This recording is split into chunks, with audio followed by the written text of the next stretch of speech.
in NFDA for CAT. And of course, we are also using these lab notebooks and research data management in our groups. And Dirk Hollmann is prepared to give you a live presentation if required. And I guess also other groups are doing that. So this is a presentation also which was prepared by NFDA for CAT, also for advertising and going outside. Therefore, it has a little bit different layout. So I will briefly speak about this National Research Data Initiative we have in Germany, and then present a little bit about NFDA for CAT, for Catalysis, and maybe have at the end a short, let's say, introduction of challenges which not necessarily are only related to our science. So this initiative has been founded in 2020, and there are meanwhile 26 consortia which are founded by Deutsche Forschungsgemeinschaft, so the National Research Council.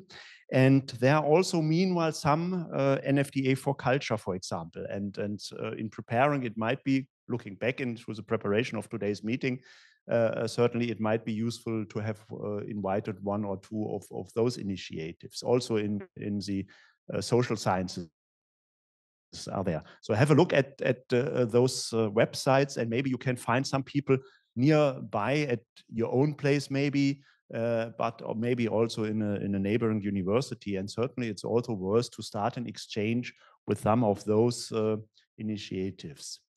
And of course, it's the FAIR principle which are behind, and whether you call it FAIR or CARE, I think the basic underlying ideas that you have this data somehow available and also reusable is always the same. And the vocabulary, I think, is not the important thing. The real thing is really to take care of the data and make them available or not available, depending on what you are doing with this. And I think that's the basic benefit of all this discussions going on. Sorry.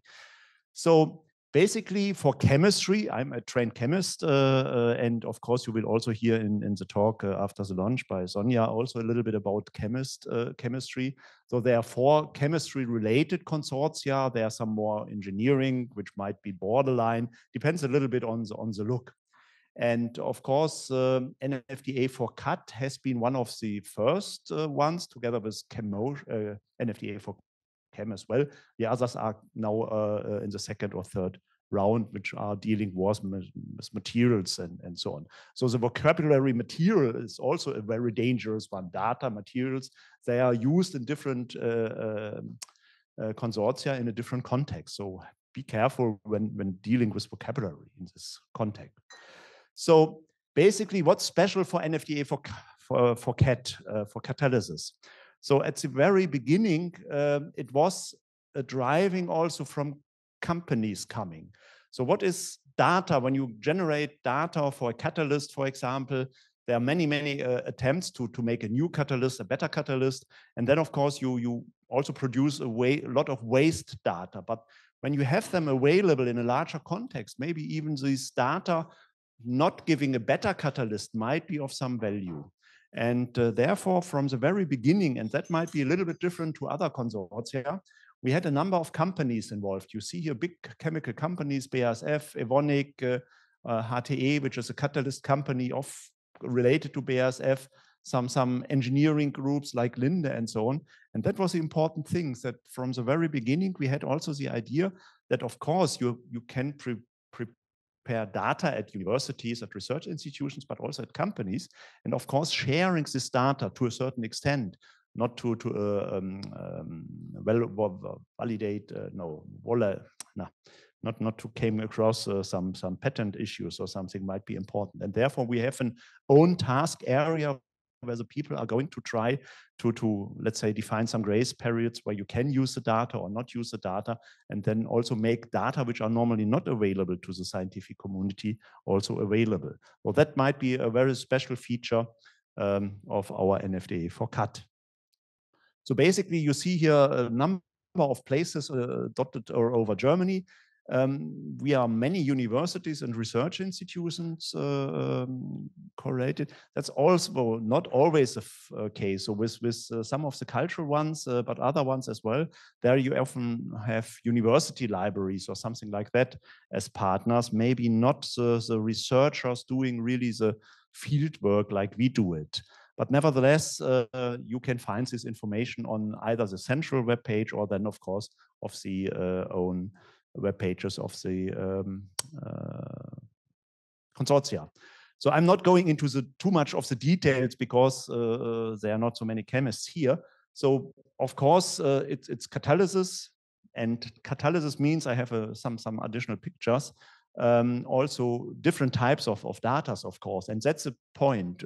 So we already are engineers, chemists, and also some other scientists, materials scientists, and therefore we also generated quite a lot of different data. So, and of course, in our case, also comparatively data which are taken under identical conditions, or even a better documentation, which are the conditions used in the lab. And room temperature might be not a very qualified data, as you may know. It can be 20 degrees, or it can be also 35 degrees, depending on which area of the world you are. So normally we have some in all these consortia, we have some task areas. Here you see our task area, it's a little bit small, but I'm coming back to some of them later. So a lot of these is still discussion about data, how to generate, how to store, what are metadata to describe it. So there are also programs ongoing where you have some environmental companies or institutions. They collect data, for example, climate data or something like that over, let's say, a longer time already. They have the tools to provide metadata that even after 20 or 30 years, you can go back to your data and find, let's say, the temperature or the salt content in the Baltic Sea at given time of the year, and also some surrounding information about, let's say, what has happened around. So there are already examples available. And of course, this is also about open science. No? That is related, as we discussed already. Then all this infrastructure, which is then more basic also to informatics and so on. And then, of course, outreach. I already mentioned these patent issues, but also, of course, teaching our students. And I think Sonja then will give nicely examples how they also reach out to the students, to the bachelor students, which in some of our areas is not yet done so well so far. So catalysis means you have some, let's say, basic data, some data on surrounding conditions and so on. And at the very end, you end up to make a chemical process or an industrial process. And at the very end, it's always earning some money or saving some money. So, and the problem is that you really need all these scales. You go to a small molecule, and here you have maybe a large chemical plant. And all this has somehow is related, and the data have to be collected. And there are also some papers already out, and of course we will have these presentations afterwards available. This is for the more, let's say, catalysis-orientated people. We have also some papers already describing how you can send up the experiments and collect the data for biocatalysis, another type of catalyst, of course, with common things, but also differences. And of course, what is also interested is really what is these so-called useless data?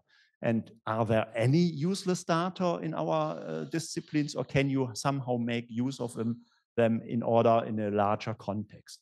And we have a similar scheme as we had in the morning already for this humanities, where we have analysis and hypothesis, and you do this then several times and all these things. And you have it a little bit more simple. You make synthesis of the catalyst, you characterize it, and then somehow you try to get an idea how you can really describe the catalytic process. To be a little bit more placative, here you see really some data, real data. You may have a small powder where you can take different types of images and then, of course, correlate some properties. You may have a larger block where you have some molecule put on the surface, which is doing the catalysis. Of course, then you have different data about temperature, but also about, let's say, longer operating times. Here you have additional things, simulations and all these things. And so you have really a different type of data. And that's a challenge now, to have those which in the past have been, let's say, stored locally. So each of our PhD students or postdocs had its own lab notebook, and he knows, and sometimes even coming from a different country, he wrote in his mother tongue, and you cannot read as a supervisor and so on. And now really the chances that we come to this integrated data storage, and then each member of the group, also the new member, can really use the data which has been produced, let's say, 2 or 5 or 6 years ago or 10 years ago. And I was just giving a talk 2 months ago where I, let's say, took one of our older research, and it's really astonishing, also as a boss of a group, what has been done over 20 years and what insights. And that's really to share and to make use of. That, I think, is really the chance we have when we go back from, let's say, such fragmentator storage and collection of data in a more general way, and to have it accessible in a better way. And that's also then the benefits of research data management. But we have to start with it, and otherwise we will never come to this. So now coming to a little bit more practical approach. We just had a recent evaluation of a research group where we have 4 partners, 2 universities, one in Rostock, one in Magdeburg, one Leibniz Institute, and one Max Planck Institute. And now we face a problem that all of them have introduced already some electronic lab notebooks or digital notebooks, but they have different ones, depending, because the one group is a more chemically orientated, so there is a ChemMotion, which is very famous and already well established, but it has some limitations if you generate large data coming from let's say, a reactor or from analytical things. There's the people like more lab folder or eLab FTV. The point is, currently, there are some ways to transform data from the one to the other one, but of course, that will be the challenge, that we have different solutions in different disciplines, of course, not only in chemistry, also in other disciplines. And now we somehow have to define the exchange of these data. And that might be the challenge for the next years. We cannot wait until they have unified. That will never happen unless we really start. And Stefan Jopp, who was doing this in my group, he started to compare some of these things. So you can, there are text editors, or in a as chemists, we like chemical reactions, where you can also draw a reaction, of course. And then, of course, you can, the important thing at the moment, when we really go for this research group, we need somehow to exchange some data. And that will be then the next step, that we define some formats, how we organize our data, how we record our data, and then try to find ways, really, this is in our group, that's at the Max Planck Institution, and that most likely at the University of Magdeburg and also Likert. So how we can really transform data, because we want also to exchange material. And to this material, of course, we have to provide the data as well. So this will be one of the challenges. And now 3 last transparencies for these individual task areas. So for task area 2, standards and so on, there are some pilot projects we have defined. So these are big projects which are very basic reactions, where we have also a lot of data available in literature, but also in the groups involved in KIT, for example. And these are now really trying to collect all this data and make them also exchangeable between the groups. So that's one of these bigger blocks within our research units. Then the other one is the dissemination. That's where I'm also involved, because I said, okay, we have to bring this to the students.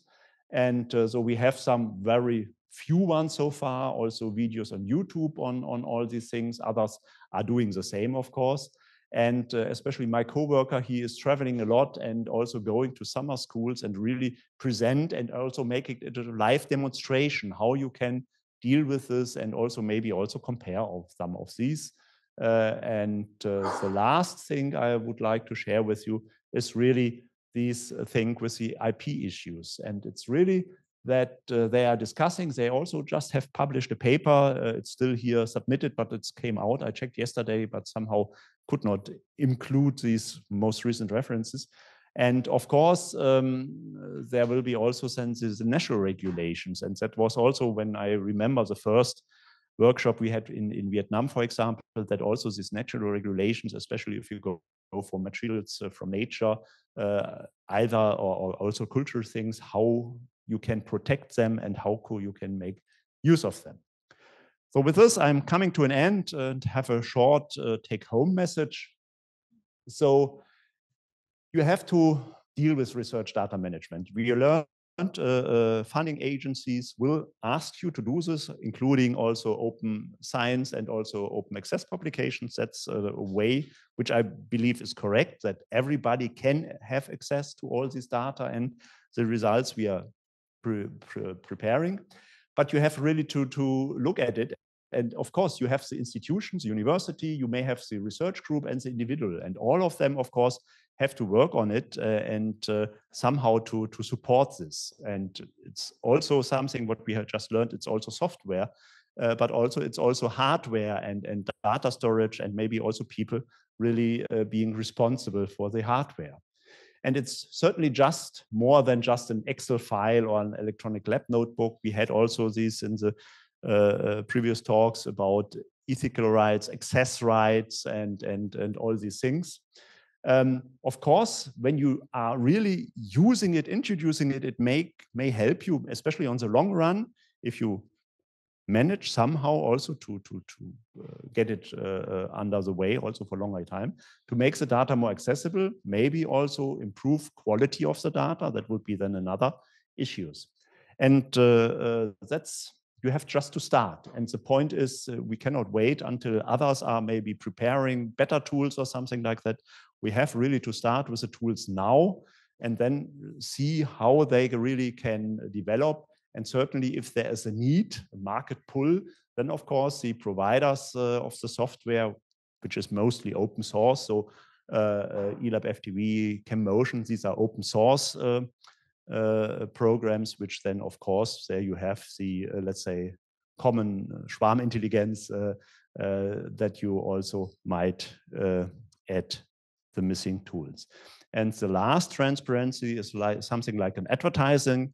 So if you go on the website, you can also find something. So we also started really to give a digital object identifier to each paper we are publishing, each white paper and so on. And you might find quite a number of useful things at our webpage, NFDA for CAT, but certainly also at the other ones. And with this, I'm at the end of my talk. Thanks.